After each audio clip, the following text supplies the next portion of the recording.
Hello दोस्तों, आज के वीडियो में हम लोग एलडीआर की मदद से ट्रैक को ऑन करेंगे एंड हम लोग लोड को कनेक्ट करके इसको एसी जो लोड है इसको ऑन ऑफ करेंगे। तो दोस्तों इस वीडियो में बहुत कुछ सीखने को मिलेगा, कैसे एलडीआर काम करता है, ट्रैक कैसे काम करता है, एसी लोड को ऑन ऑफ कैसे किया जाता है एंड लाइट को यूज करके कैसे एसी लोड को ऑन ऑफ किया जाता है। तो चलिए दोस्तों वीडियो को शुरू करते हैं, देखते हैं। तो पहले तो दोस्तों देखते हैं ये एलडीआर होता क्या है। एलडीआर का फुल फॉर्म है लाइट डिपेंडेंट रेसिस्टर। ये एक रेसिस्टर है जिसका वैल्यू चेंज होता है इसके ऊपर पड़ने वाला लाइट के हिसाब से। जैसे ये एक 10K का एलडीआर है, मतलब इसका रेसिस्टेंस 10 किलो ओम होगा एंड लाइट पड़ने पे रेसिस्टेंस कम होगा। मल्टीमीटर को अगर मैं 20K में सेट कर देता हूँ, इसको कनेक्ट करने के बाद आप देख सकते हो 1K आ रहा है रीडिंग। अगर मैं इसके ऊपर कुछ दे देता हूँ तो आप देख सकते हो कि ये दिखा रहा है उसका जो रेसिस्टेंस है वो बढ़ गया। अगर इसमें लाइट पड़ता है तो रेसिस्टेंस बहुत कम हो जाता है। तो ऐसे तो ये काम करता है दोस्तों।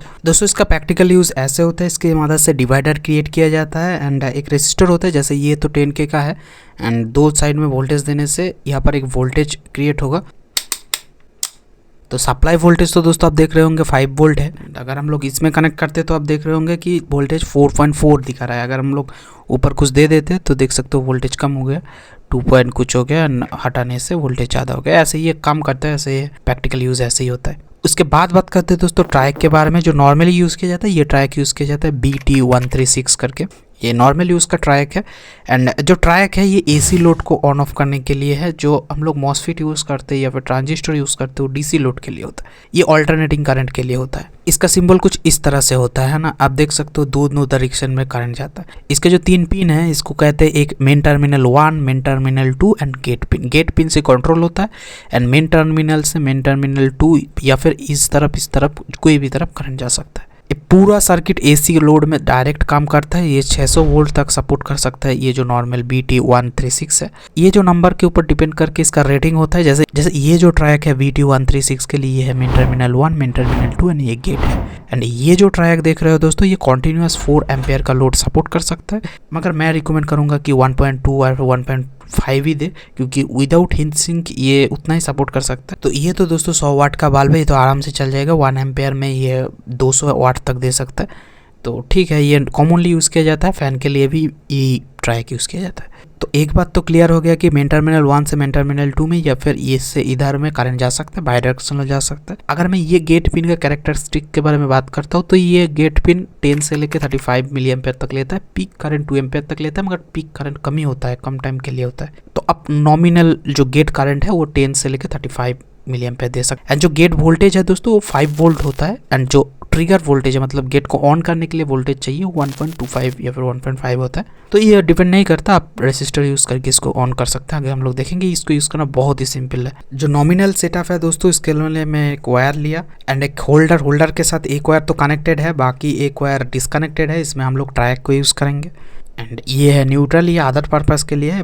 अभी तो ये काम में नहीं आएगा, बस ये 2 ही काम में आएगा। एंड दोस्तों एक 220K का रेसिस्टर चाहिए होगा, बहुत ही हाई वैल्यू का चाहिए होगा, क्योंकि इसका जो गेट वोल्टेज है बहुत ही कम है।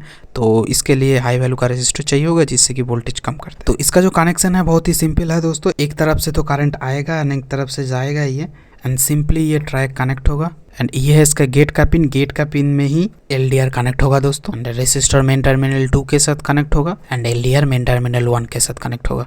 तो ऐसे ही ये कनेक्ट होता है, बहुत ही सिंपल है। अगर मैं सर्किट डायग्राम दिखाऊँ तो न्यूट्रल तो डायरेक्ट लोड के साथ कनेक्ट होगा। ये जो लाइन है ये आएगा लोड के साथ आने के बीच में, ये होता है मेन टर्मिनल 1 है, ये मेन टर्मिनल 2 है ये। तो मेन टर्मिनल 1 से चेक के यहाँ पर जाएगा एंड मेन टर्मिनल 1 जो है ना यहाँ पर आके एलडीआर में कनेक्ट होगा एंड 220K का एक रेसिस्टर के थ्रू मेन टर्मिनल 2 के साथ कनेक्ट होगा। तो दोस्तों ये नॉर्मली काम कर रहा है। जब भी ये लाइट ज़्यादा पड़ता है ये डिम हो जाता है एंड इसको लाइट कम पड़ते ही आप देख सकते हो ये ज़्यादा चल रहा है। ये पूरा ऑफ नहीं हो रहा है, इसका कारण ये ट्रैक ख़राब हो चुका है। मैं टेस्टिंग के लिए जब कैपेसिटर यूज़ कर रहा था तब ये ख़राब हो चुका था, मगर ये काम करता है दोस्तों। तो काम ऐसे करता है दोस्तों, जब भी ये गेट ये मिडिल वाला पिन के साथ कनेक्ट होता है तो ये ऑटोमेटिक ऑन होके रहता है एंड एलडीआर टर्मिनल 1 के साथ कनेक्ट है। क्यों जब भी इसमें लाइट ज़्यादा पड़ता है तो एलडीआर क्या करता है कि शॉर्ट हो जाता है एंड टर्मिनल 1 के साथ कनेक्ट होने के लिए ये ऑफ हो जाता है। मगर क्योंकि ये वाला ट्रैक ख़राब है तो ये प्रॉपरली ऑफ नहीं हो रहा है। ये कनेक्ट होने पे, ये दोनों कनेक्ट होने पे ऑफ हो जाना चाहिए।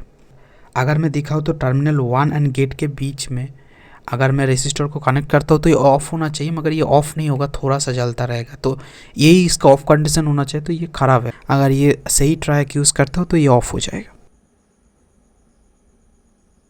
तो यही था आज का वीडियो दोस्तों। ये दो ट्रैक तो ख़राब हो चुका है, नया वाला खरीद के अगले वीडियो में दोस्तों हम लोग ये ऑप्टो कपलर के बारे में वीडियो बनाएंगे। ये ऑप्टो कपलर क्या करता है दोस्तों कि एमसीयू के मदद से ये ट्रैक को कंट्रोल कर सकता है। अगर दोस्तों ये वीडियो पसंद आया है, अगर ये वीडियो इन्फॉर्मेटिव था, आप लाइक कीजिए एंड दोस्तों कमेंट कीजिए आपको फीडबैक देने के लिए, आगे आने वाले वीडियो को देखने के लिए सब्सक्राइब कीजिए।